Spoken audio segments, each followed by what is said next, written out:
आज फंडामेंटल के चैप्टर में हम लोग पास्ट एडजस्टमेंट पर डिस्कशन करेंगे। देखो, पास्ट एडजस्टमेंट क्या होता है। पास्ट एडजस्टमेंट से मतलब ये है कि अकाउंट क्लोज होने के बाद पार्टनर्स को ये पता लगता है कि उन्होंने पिछले कुछ सालों में गलती कर दी है। जैसे कि मान लो इंटरेस्ट ऑन कैपिटल ही नहीं दिया, पार्टनर को सैलरी नहीं दी, या प्रॉफिट जो है गलत रेशो में बांट दिया, या इंटरेस्ट देना ज़्यादा था कम दिया, या इंटरेस्ट कम देना था ज़्यादा दे दिया। तो ऐसी कुछ गलती हो गई है। अब बात यह है कि इस गलती को हमें सुधारना है। कैसे सुधारना है? आज सुधारना है पिछली गलती को। तो उसके लिए हमें एक एडजस्टमेंट एंट्री करनी है। गलती चाहे एक हो या 10 हो, मतलब कि हो सकता है कि प्रॉफिट शेयरिंग रेशियो गलत की हो तो उसके लिए भी एक ही एंट्री करनी है, या हो सकता है कि प्रॉफिट शेयरिंग रेशियो भी गलत कर दी हो, हमने इंटरेस्ट भी नहीं दिया हो, या कम या ज्यादा दे दिया हो, कमीशन भी ना दिया हो, सैलरी भी ना दी हो। इन सब के लिए भी हमें एक ही एंट्री करनी है, तो उसे बोलते हैं हम एडजस्टमेंट एंट्री। तो अब बात यह है कि हमें यहाँ करनी है भूल सुधारने के लिए एक एडजस्टमेंट एंट्री। उसके लिए हम क्या करते हैं कि एक स्टेटमेंट बनाते हैं। उस स्टेटमेंट में जो पार्टनर को हमने देना है उसके लिए पार्टनर को क्रेडिट कर देते हैं, और जो पार्टनर से लेना है उसके लिए हम पार्टनर को डेबिट कर देते हैं, और जो नेट इफेक्ट आता है उससे हम एक एडजस्टमेंट एंट्री कर देते हैं। तो अब जैसे ये समझ लेते हैं कि मान लो कि x और y दो पार्टनर हैं और ये अपना प्रॉफिट इक्वल रेशो में बांटते हैं। इनकी जो कैपिटल है वो 1,80,000 है। ठीक है, 10% का रेट ये फर्म तय करती है कि इन्हें इस रेट से इंटरेस्ट दिया जाएगा कैपिटल पर। इसका मतलब इसका इंटरेस्ट बनता है 10,000 और y का बनता है 8,000। अब होता क्या है कि इस साल इस फर्म को प्रॉफिट होता है, नेट प्रॉफिट 30,000 रुपए का। अब इस साल फर्म ने क्या किया कि सारा प्रॉफिट 1:1 की रेशो में पार्टनर्स को बांट दिया। उन्होंने ध्यान ही नहीं दिया कि हमें इंटरेस्ट भी देना था, और अकाउंट क्लोज हो गई। अकाउंट क्लोज होने के बाद ये नोटिस किया गया कि अरे ये तो इंटरेस्ट तो हम भूल ही गए देना। ठीक है, तो अब क्या हुआ, होना क्या चाहिए था? होना ये चाहिए था कि 30,000 रुपए जो प्रॉफिट है उसमें से सबसे पहले एक्स और वाई को 10,000 रुपए और 8,000 रुपए कुल मिला के 18,000 का हमें पहले इंटरेस्ट देना था। इसके बाद जो प्रॉफिट बचता, जैसे यहां बचेगा 12,000, इस 12,000 को हम बांटते पार्टनर्स में एक्स और वाई किस रेशो में, जो कि इनकी प्रॉफिट शेयरिंग रेशो थी इक्वली, मतलब कि 6,000। ठीक है, अब होता क्या है, गड़बड़ ये हो गई है कि सारा प्रॉफिट किस रेशो में बढ़ गया, 15 इक्वली करके 15 बढ़ गया। जबकि होना क्या चाहिए था, 10 एक्स को इंटरेस्ट के मिलने चाहिए थे और 6 प्रॉफिट के। ठीक है, 16 इसको मिलने चाहिए थे और इसको मिलने चाहिए थे 14। 16 एक्स को मिलने चाहिए थे और इसको मिलने चाहिए थे 14। तो देखा जाए तो अगर आप देखोगे तो यहाँ 15 इसको मिल चुके हैं और मिलने चाहिए थे 16। इसका मतलब 1,000 इसे कम मिले ना, तो और दे देंगे हम, बोलेंगे ठीक है जी आप 1,000 रुपए आज ले लो, उसे 1,000 रुपए से क्रेडिट कर देंगे, क्योंकि पिछले साल में उसको 16 मिलने चाहिए थे और 15 ही मिले हैं। अच्छा, अब इधर देखो, एक्स वाई को हम देखते हैं 8 इंटरेस्ट के मिलने चाहिए थे और 6 आपके प्रॉफिट के, तो टोटल 14 मिलने चाहिए थे, लेकिन उसको गलती से जो भी मिला है वो 15 मिल गए हैं। इसका मतलब उसको 1,000 ज्यादा मिल गया है, तो उससे 1,000 हम वापस ले लेंगे, इससे उसको डेबिट कर देंगे। अब हम एक एडजस्टमेंट एंट्री करेंगे, क्या कि हम y को तो डेबिट कर देंगे इस साल में आके, क्योंकि अकाउंट तो क्लोज हो चुके थे ना। अब पुराने अकाउंट तो हम उधेड़ नहीं सकते। अब क्या करेंगे, इस साल में आके पिछले साल की गलती को ठीक करने के लिए एक एंट्री कर देंगे, क्या, वाइज capital account debit to X capital account, कितना, 1,000। तो ये हमारी हो जाती है एडजस्टमेंट एंट्री। तो इस साल में आकर के अगले साल मतलब अकाउंट क्लोज होने के बाद अगर हम ये एंट्री कर देते हैं तो पुरानी जितनी भी गलतियां थी वो सब ठीक हो जाएंगी। अच्छा, अब यहाँ एक चीज और हम देखते हैं कि यहाँ गलती वैसे अगर हुई है तो किस चीज से हुई है। गलती सिर्फ 18,000 के अमाउंट से हुई है, क्योंकि 30,000 जो रुपए थे वो उसने सारे इक्वली बांट दिए। 15-15 करके, जबकि इसमें से 12 तो इक्वली ही बटना था, तो उसमें तो आज भी कोई दिक्कत नहीं है। दिक्कत कहाँ है, ये जो 18,000 रुपए जो इंटरेस्ट के थे ये गलती से इक्वली बट गए हैं। भाई बटने कैसे चाहिए थे, 10,000 और 8,000, जबकि बट कैसे गए, क्योंकि 30,000 में से 12,000 तो आज भी इक्वली ही बटा है। तो प्रॉब्लम इस 12 से तो है ही नहीं, प्रॉब्लम किससे है, इस 18 से है, जो कि आपका इक्वली बट गया है। कैसे बट गया है, 9 और 9, क्योंकि ये भी प्रॉफिट शेयरिंग रेशो में चला गया, इंटरेस्ट पर तो ध्यान ही नहीं दिया। तो अब यहां गड़बड़ ये हो गई है कि अगर हमारा प्रॉफिट जो है सही रेशो में बटा हो तो हम इतने लंबे ना जा करके क्या कर सकते हैं, इसको छोड़ देंगे, इससे हमारा कोई मतलब नहीं, क्योंकि जो सही रेशो में प्रॉफिट बटा है उस पर हमें ध्यान देने की कोई जरूरत नहीं है। जहां गड़बड़ हुई है उसी पर फोकस कर सकते हैं। क्या कर सकते हैं, इसका दूसरा तरीका है एक तरह से, ठीक है। तो यहां क्या कर सकते हैं हम कि जो प्रॉफिट गलत रेशो में बट गया है ये उनको मिल चुका है, इक्वली मिल चुका है, जबकि मिलना चाहिए था इसको आपका 10,000 और 8,000, इसका मतलब ये इनको क्रेडिट होना चाहिए था और ये इनको क्रेडिट हो गया, तो इसको हम वापस ले लेते हैं, डेबिट कर देते हैं। तो कुल मिलाकर के 10,000 इसको मिलने चाहिए थे, मिले सिर्फ 9, इसका मतलब इसे 1,000 रुपए हम और क्रेडिट कर देंगे। इधर इसको 8,000 मिलने चाहिए थे, मिल गए इसको 9, इसका मतलब 1,000 इससे हम वापस ले लेंगे। तो इससे भी एंट्री हमारी यही होनी है। तो अब बात यह है कि अगर हमें लगता है कि प्रॉफिट जो है हमारा सही रेशो में बटा है तो फिर हमें बहुत ज्यादा लंबा करने की जरूरत नहीं है अपनी कैलकुलेशन को। हम क्या करेंगे, इसी पे फोकस करेंगे, जो हमारा इंटरेस्ट के अमाउंट से या जितने भी सैलरी वगैरह है, ठीक है, उससे जो गलती हुई है टोटल अमाउंट निकालेंगे और उस टोटल अमाउंट को ही एडजस्ट कर देंगे। प्रॉफिट को छेड़ने की हमें कोई जरूरत नहीं है, ठीक है। अब क्वेश्चन देखते हैं। तो पहला क्वेश्चन हम ले रहे हैं 57, बोलता है रेया, Mona and Nisha shared profit in the ratio of 3:2:1। The profit for the last 3 years were ₹1,40,000, ₹84,000 and ₹1,06,000 respectively. These profits were by mistake shared equally. It is now decided to correct the error. Give the necessary rectification journal entry. Question में कहता है 3 partner हैं, इनकी ratio तो थी 3:1, लेकिन 3 साल तक इन्होंने ध्यान ही नहीं दिया, जो भी प्रॉफिट होता रहा उसको इक्वली बांटते रहे। 3 साल बाद इन्हें पता लगा कि अरे हम तो प्रॉफिट जो है इक्वली बांट रहे हैं, ठीक है जी, अब हमें इस गलती को ठीक करना है। अब हम कौन हैं, हम अकाउंटेंट हैं, ठीक है, हमारे लिए एक फर्म है और एक पार्टनर है, तो इन दोनों के बीच में एडजस्टमेंट करनी है हमको, ठीक है। तो बोलता है रेया, मोना, निशा पार्टनर है, तो रेया, मोना, निशा एक पार्टनर है और एक हमारी है फर्म। तो हम अकाउंटेंट एक स्टेटमेंट बना रहे हैं जिस स्टेटमेंट में पार्टनर्स की और फर्म के बीच में जो एडजस्टमेंट है उसको शो करेंगे और जो उसका नेट इफेक्ट आएगा उसे हम अपनी एंट्री करेंगे, एडजस्टमेंट एंट्री, ठीक है जी। अब बात यह है, पहले साल का जो प्रॉफिट है वो कितना है आपका 1,40,000, फिर है 84,000 84,000, फिर है 1,06,000 1,06,000, इसको टोटल कर लेते हैं। तो कुल मिला के 3,30,000 इन 3 साल में ये जो प्रॉफिट है ये इक्वली बट गया पार्टनर्स में। तो कैसे बटा, ये इसको 1/3 किया होगा, तो 1,10,000 1,10,000 और 1,10,000 करके ये 3 साल में बटा, क्योंकि हर साल ये प्रॉफिट भी इक्वली बटा, ये प्रॉफिट भी इक्वली बटा, ये प्रॉफिट भी इक्वली बटा। तो कुल मिलाकर के 3,30,000 तीनों साल में सबको 1,00,000 1,00,000 1,10,000 रुपया इनको मिल गया है। लेकिन ये प्रॉफिट कैसे बढ़ना चाहिए था, पहले साल का प्रॉफिट भी 3:1 की रेशो में बढ़ना चाहिए था, दूसरे साल का भी इस रेशो में और तीसरे साल का भी इस रेशो में। इसका मतलब तीनों साल का जो प्रॉफिट है वो 3,30,000 वो इस रेशो में बढ़ना चाहिए था, लेकिन ये नहीं बटा, इस रेशो में बढ़ गया।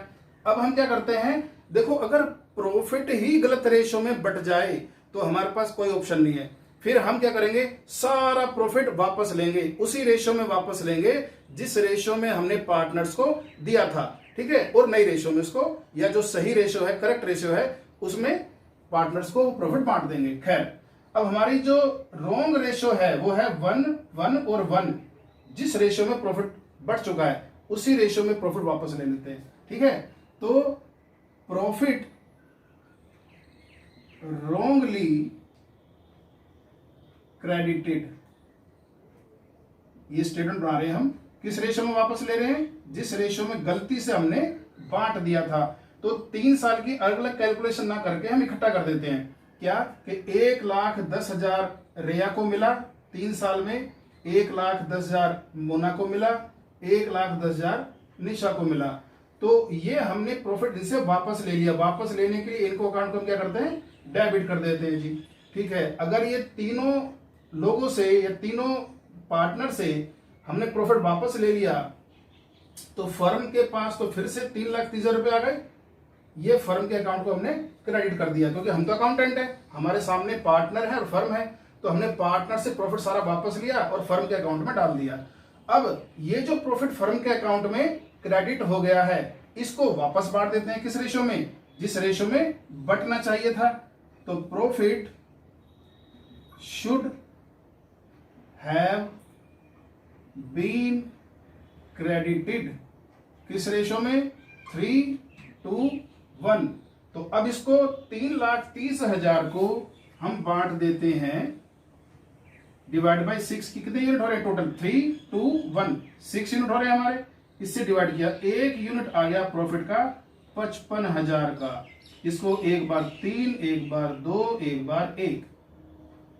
तो इसका मतलब यह है कि 1,55,000 रुपए, 1,65,000 रुपए जो है मिलने चाहिए थे रेया को पिछले 3 साल में, और 1,10,000 मिलने चाहिए थे मोना को पिछले 3 साल में, और 55,000 मिलने चाहिए थे निशा को।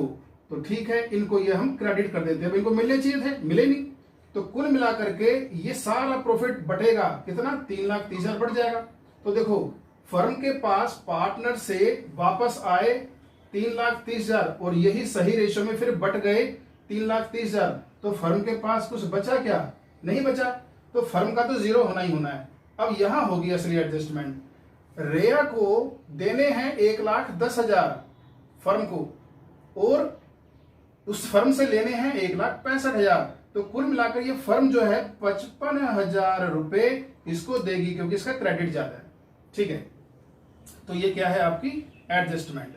इधर मोना ने लेने हैं आपके 1,10,000 और फर्म को देने भी हैं 1,10,000, तो इसका कोई लेना देना फर्म से है नहीं।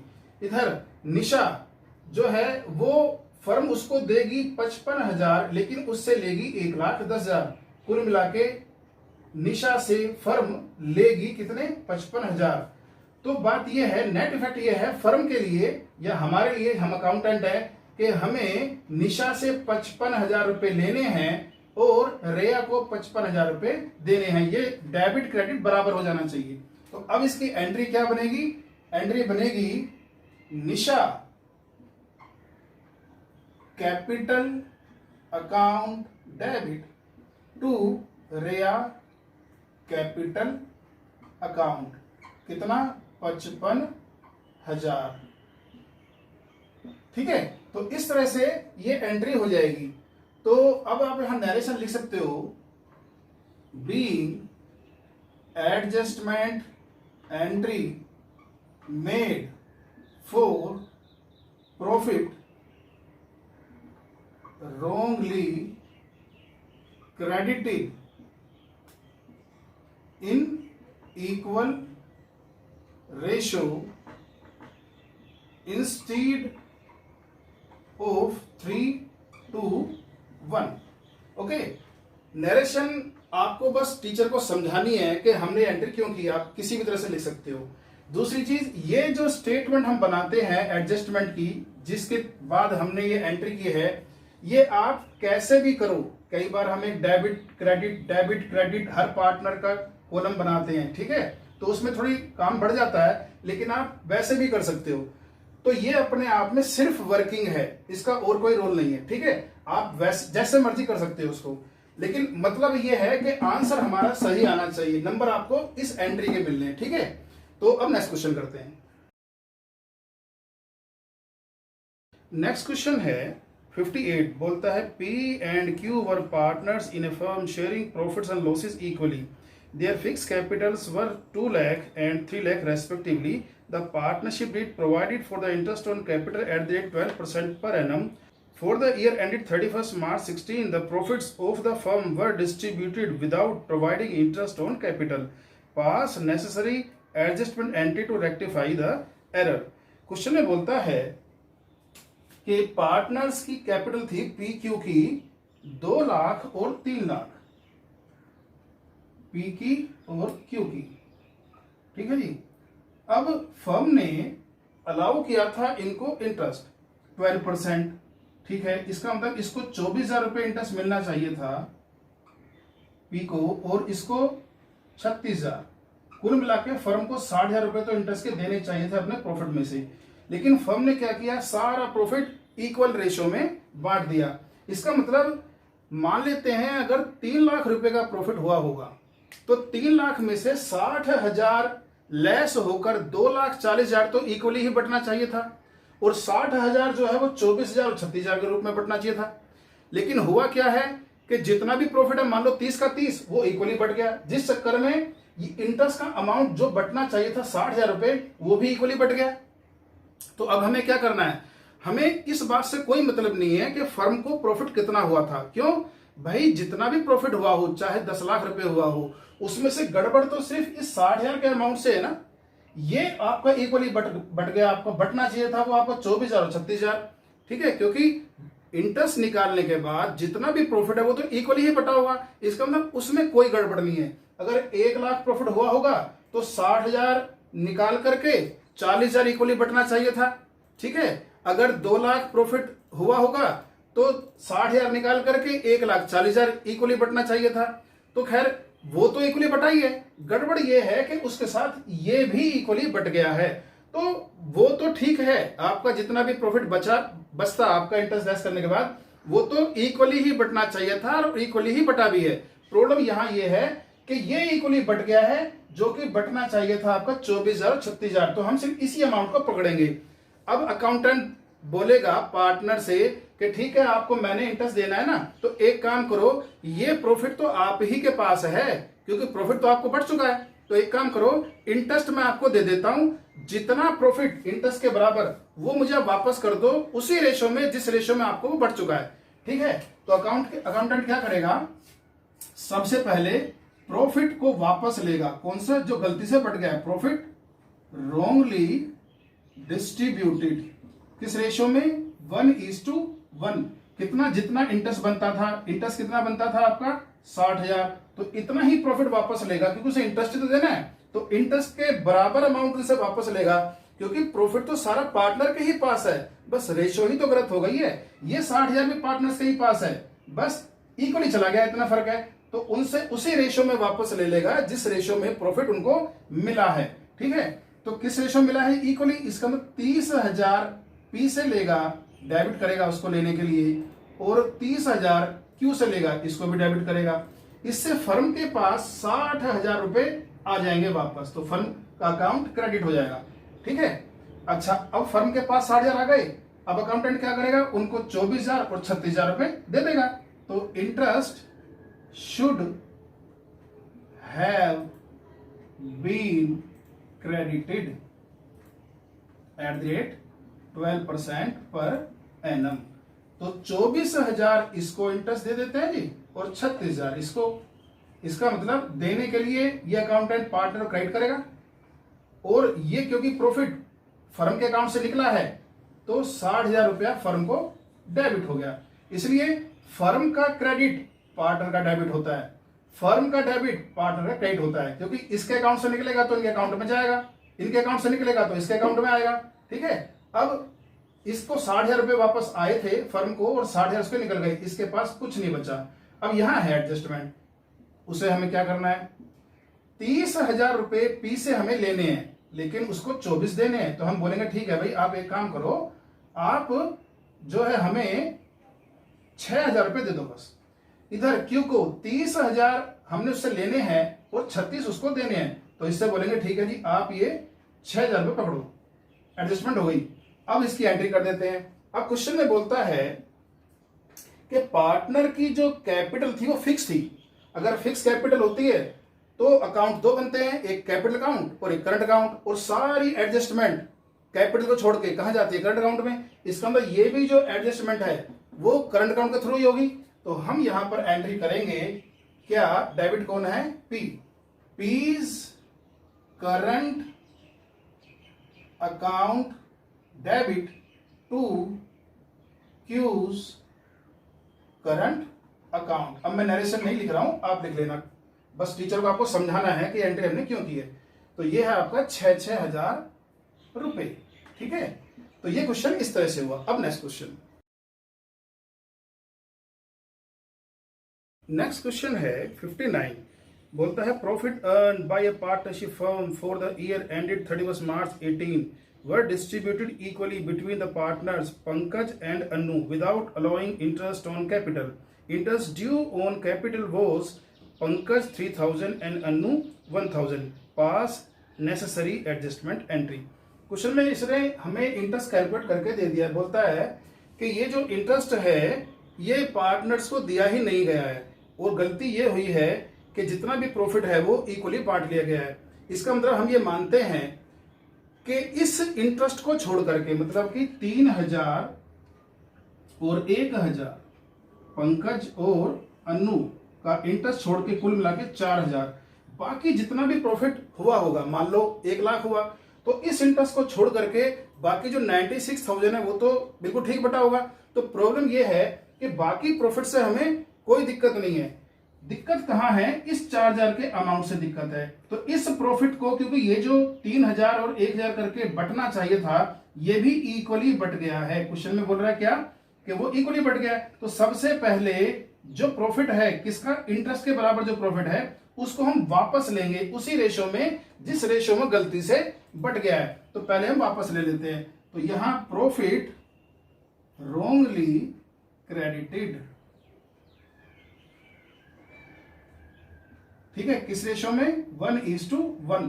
तो 2,000 हम पंकज से वापस लेते हैं, इसको डेबिट करते हैं, और 2,000 हम अनु को डेबिट करते हैं। तो फर्म के अकाउंट में 4,000 रुपए दोबारा से आ गए। अब फर्म के अकाउंट में 4,000 रुपए पड़े, ये किसके हैं, ये भी पार्टनर के ही हैं, लेकिन मिलेगा इनको इंटरेस्ट, इंटरेस्ट ऑन कैपिटल। कितना इंटरेस्ट देना है जी, 3,000 तो हमें देना है पंकज को, इसे क्रेडिट करते हैं, और 1,000 देना है हमें अनु को। कुल मिला के ये 4,000 रुपए हमारा निकल जाएगा एज ए इंटरेस्ट। खैर फर्म के पास तो कुछ नहीं बचा।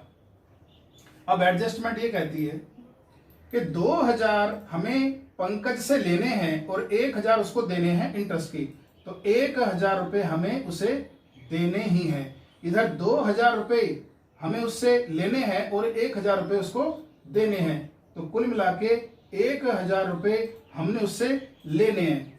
तो अब यहाँ कैपिटल के बारे में कुछ लिखा नहीं है कि वो फिक्स है या फ्लक्चुएटिंग है, तो फ्लक्चुएटिंग है। तो एंट्री हम करेंगे क्या, Anu capital account debit to Pankaj capital account, कितना, 1,000 1,000, ठीक है। नेक्स्ट क्वेश्चन, नेक्स्ट क्वेश्चन है 60, बोलता है Azad and Beni are equal partners, their capitals are 40,000 and 80,000 respectively. After the accounts for the year had been prepared, it was noticed that interest at the rate 5% per annum as provided in the partnership deed was not credited to their capital accounts before distribution of profits. It is decided to pass an adjustment entry in the beginning of the next year. Record the necessary journal entry. Question में कहता है कि दो partner हैं आजाद और बेनी, ठीक है, आजाद और बेनी दो पार्टनर हैं। अब इनकी जो कैपिटल है वो है आपकी 40,000 और 80,000। फर्म ने इनको अलाउ किया है कि 5% आपको इंटरेस्ट जरूर मिलेगा कैपिटल पर। इसका मतलब 2,000 आजाद को और 4,000 बेनी को, कुल मिलाकर के फर्म को 6,000 रुपए इंटरेस्ट देना पड़ेगा इन दोनों को। लेकिन गलती हो गई, इनको नहीं दिया ये इंटरेस्ट, ठीक है। बाकी जितना भी प्रॉफिट था वो उन्होंने प्रॉफिट शेयरिंग रेशियो में मतलब कि इक्वली बांट दिया। खैर प्रॉफिट तो इक्वली बटना चाहिए था, गड़बड़ सिर्फ इस अमाउंट से है, तो इतना ही प्रॉफिट जो है हम वापस ले लेते हैं जो प्रॉफिट के रूप में बढ़ चुका, मतलब कि इक्वली। ठीक है, तो 6,000 रुपए को हम वापस ले लेते हैं इक्वली। तो प्रॉफिट wrongly क्रेडिटेड इक्वली कितना, 6,000 रुपए। तो 3,000 हम आजाद से ले लेते हैं, डेबिट कर देते हैं इसको लेने के लिए, और 3,000 बेनी को। तो फर्म के पास कुल मिला के 6,000 रुपए वापस आ गए, फर्म का अकाउंट क्रेडिट हो गया 6,000 रुपए से। ठीक है जी, अब इस 6,000 को फर्म अपने पास तो रखेगी नहीं, इनको तो इंटरेस्ट देगी। तो ठीक है, interest on capital should have been credited in नी at the rate 5% per annum. कितना कितना जी, 2,000 हमें देना है आजाद को, तो इसको क्रेडिट कर देते हैं देने के लिए, और 4,000 देना है इंटरेस्ट बेनी को, इसको क्रेडिट कर देते हैं। तो इंटरेस्ट जगह दे दिया फर्म ने, तो फर्म के अकाउंट से तो 6,000 रुपए निकल गए, डेबिट हो गया। खैर, अब फाइनली एडजस्टमेंट क्या है, 3,000 रुपए फर्म ने आजाद से लेने हैं और 2,000 इसको देने हैं। तो फर्म बोलेगी कि आपको 1,000 रुपया नेट देना है। बेनी को 3,000 रुपए नहीं 4,000 रुपए देने हैं और 3,000 रुपए हमें लेने हैं। तो कुल मिला के बेनी को 1,000 रुपया हमें देना है। ठीक है, तो अब यहाँ भी कैपिटल फ्लक्चुएटिंग ही है, क्वेश्चन में कुछ लिखा नहीं है, तो ये एंट्री कैपिटल अकाउंट के थ्रू होगी। तो एंट्री हम करेंगे Azad capital account debit to Beni capital account 1,000 1,000। ठीक है, तो आज इस वीडियो में हमने कुछ क्वेश्चन किए हैं एडजस्टमेंट के, अगली वीडियो में कुछ और क्वेश्चन करेंगे। Thank you.